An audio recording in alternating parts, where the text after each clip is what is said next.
You've probably heard this a million times, right? On wellness apps, from spiritual gurus, this idea that we're all one and that the world we see around us is just some kind of illusion. That's the heart of Advaita Vedanta, a philosophy that has become huge in America. But what if the entire foundation of that belief system is built on a massive contradiction that makes the whole thing just fall apart? Yeah, just let that sink in for a second. If a philosophy tells you that the whole world is an illusion, but the philosophy itself exists inside that world, what does that even mean? That's the giant paradox we're going to unpack today. I mean, these ideas feel so modern, don't they? They're perfectly packaged for our time, delivered by big-name personalities, and beamed right into our phones. But to really get what this philosophy is all about, we need to trace its journey. And it's a long, strange trip from ancient India all the way to modern America. Okay, so to get to the bottom of this, we've got to go back, like way back. We need to see how an idea from the 8th century traveled across the globe and got completely remixed for a whole new audience. So get this. For about 1,000 years, this philosophy, first laid out by a guy named Adi Shankara, was pretty much just an Indian thing. Then, in the 1800s, it starts to get noticed in the West by thinkers like Emerson and Thoreau. But the real game changer was in 1893 when Swami Vivekananda brought it to America. After that, you get figures like the Maharishi Mahesh Yogi who made it a pop culture phenomenon. And boom, you've got the roots of the multi-billion-dollar wellness world we live in today.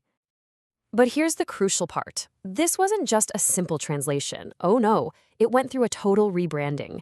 To make it sell in America, it was stripped of all its original religious context, all the rituals. It was repackaged to sound kind of universal, kind of scientific. Then it got blended with a bunch of new age stuff and sold to a market that wanted a quick, personal feeling, not a lifetime of disciplined study. And the end result is, well, it's night and day, really.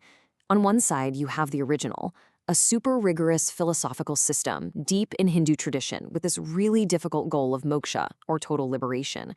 And on the other side, you've got the American version. It's spiritual but not religious, it's all about how you feel right now, and the goal is basically just to feel a little less stressed. What we're talking about today is a completely different animal from the original. All right, so now we see just how much this thing has been changed.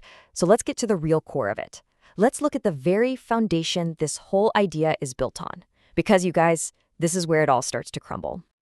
At the absolute heart of Advaita is this one concept, Maya. And the idea is pretty wild. It says that the world you see, your friends, your family, the screen you're looking at, it's not actually real. It's all a cosmic illusion. The only thing that's truly real, it says, is this one single cosmic consciousness. And right there, that's where you hit the big question. It's a huge one. If everything in the world is an illusion, then what about the teachings of Advaita itself? The books, the gurus, the seminars telling you it's all an illusion. Aren't they part of that same illusory world? The logic here is kind of inescapable. Let's just walk through it. 1. The philosophy teaches that the world is an illusion. 2. The philosophy itself exists in the world. So 3. The philosophy must also be an illusion, right? It's a system that completely cancels itself out. It's like a snake eating its own tail. So how does the philosophy get out of this logical trap? Well, a common answer is it doesn't. It just sidesteps logic altogether. To really accept the teaching, you're basically asked to check your rational mind at the door. This creates what philosophers call an epistemological problem. That's just a fancy way of saying it has a huge issue with how we know things.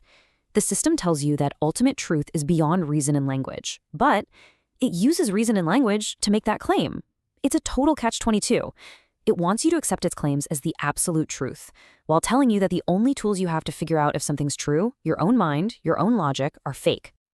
So, when you put it all together, the distorted history, the massive logical flaw at its core, what are you left with? Well, you're left with a philosophy that's basically at war with itself. So let's break down the final verdict. First, you've got the core contradiction. Its main teaching, Maya, refutes itself. Second, the knowledge problem. It breaks the very tools we use to think. Third, because of that, it's just logically inconsistent. Fourth, the ethical issue. If the world isn't real, why does anything you do in it matter? And finally, the commercial problem. The modern Western version is so slickly packaged that it papers over all these deep flaws with simple feel-good slogans.